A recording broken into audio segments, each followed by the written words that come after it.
Welcome to the Rugby Obsession Deep Dive. I'm really excited for this one because, well, we are looking at a massive shift today. Last year, the All Blacks scored only 3 tries from counterattacks. 3. Oh. Across the entire international calendar. Which is just, it's wild for a team with that history. Right. So today, we're unpacking how Dave Rennie plans to tear down that conservative approach and engineer a completely new era for the national team. But before we get into the tactical geometry and the massive mindset shift he is demanding, I want to ask you to subscribe to the Rugby Obsession YouTube channel and newsletter from the link in description. Yeah, definitely do that because you won't want to miss this transition.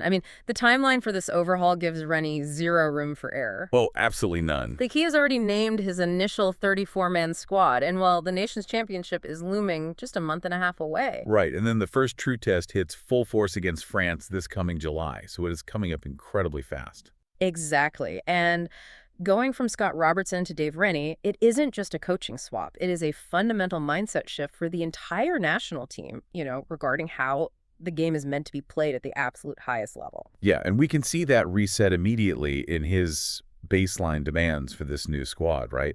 He has explicitly stated he is prioritizing a relentless work ethic over players who just do a, quote, few flash things.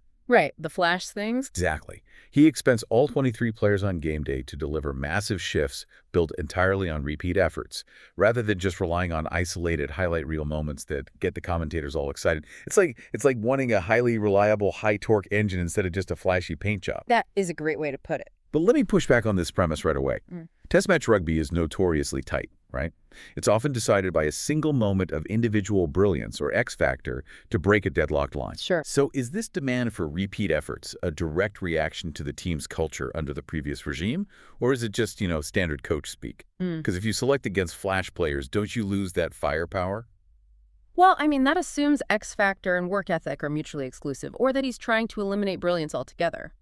He isn't. He is identifying a fatal flaw in relying on individual flash as a primary system. Right, because defenses are just too smart now. Exactly. At the international level, defensive line speed and collision dominance are so suffocating that relying on a player to simply step their way out of trouble, it's just a low percentage gamble.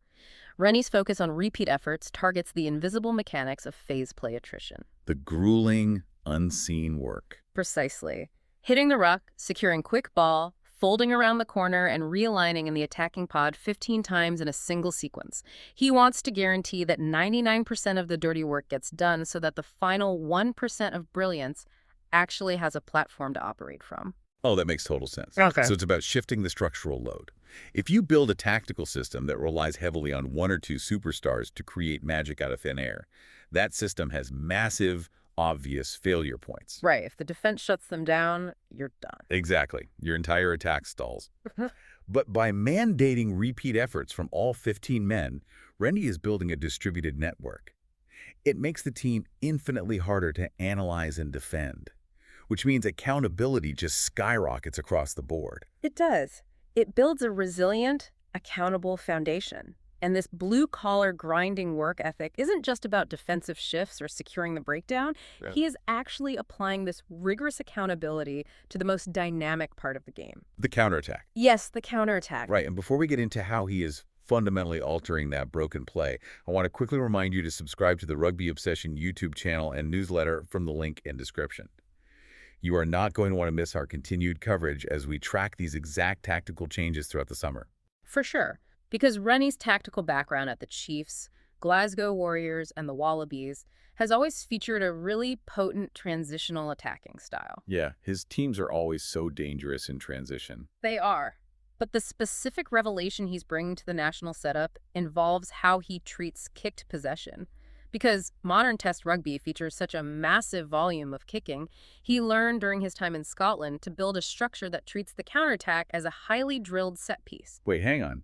Treating a chaotic kick return like a structured set piece sounds great on a whiteboard, but a counterattack by definition feels like pure chaos, right? I know, it sounds counterintuitive. Like when you have a 120-kilo French prop and a rushing defensive line bearing down on the receiver, doesn't imposing a rigid structure actually make you more predictable? It only makes you predictable if your structure is slow. Rennie isn't asking his players to run a complex multi-phase called play off a kick return. He is implementing a predetermined algorithm to remove decision-making lag. Okay, an algorithm. How does that work in practice?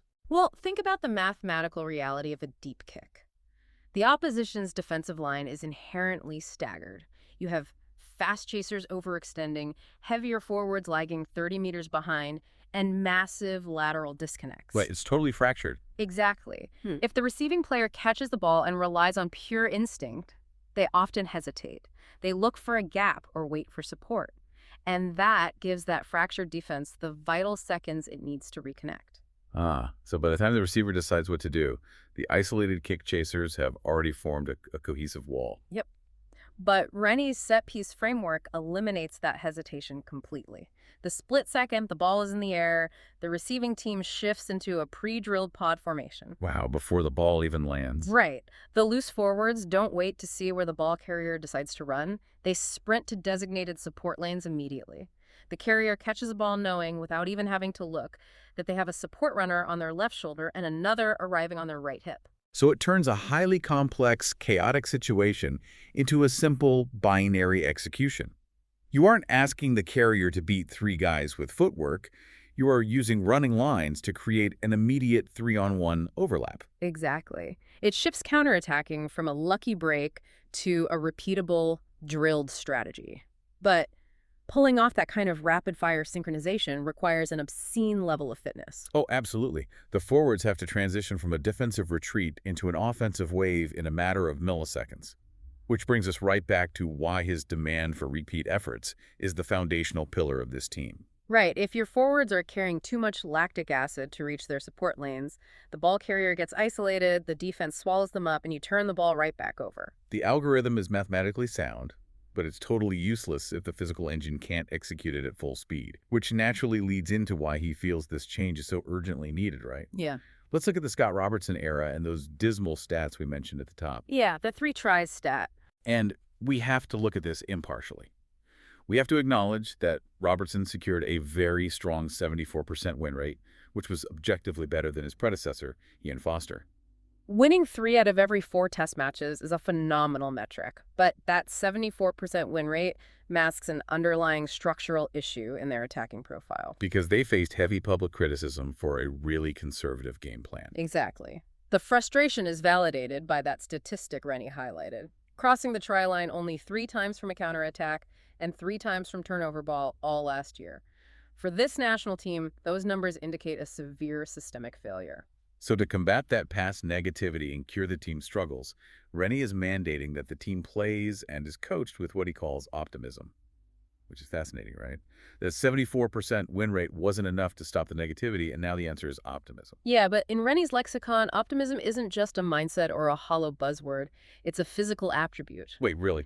A physical attribute? Yeah. You earn the right to be optimistic through brutal conditioning. Think about what conservatism actually is on a rugby pitch.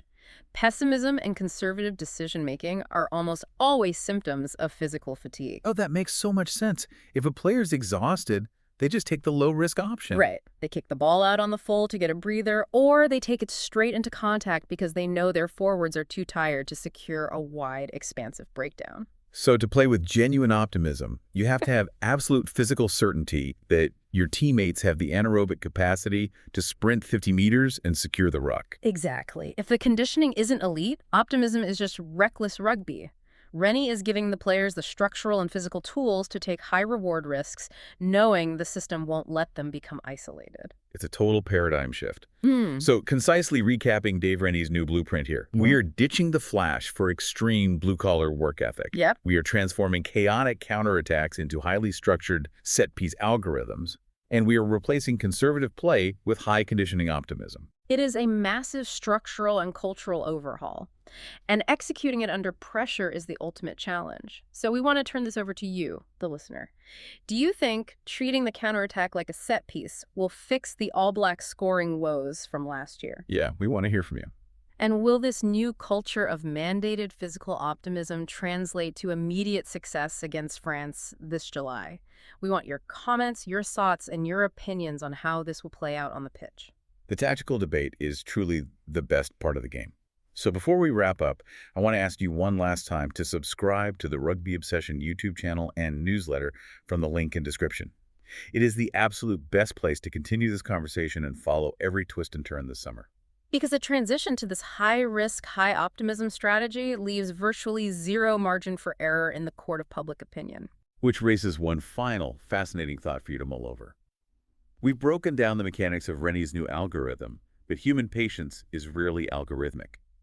If a 74% win rate wasn't enough to satisfy the rugby public under a conservative system, how long will the honeymoon period actually last if Rennie's high-risk optimism doesn't immediately light up the scoreboard? That is a million-dollar question. If the counterattack stalls and the engine misfires in that very first test against France, will the fans have the patience to let this complex new system warm up?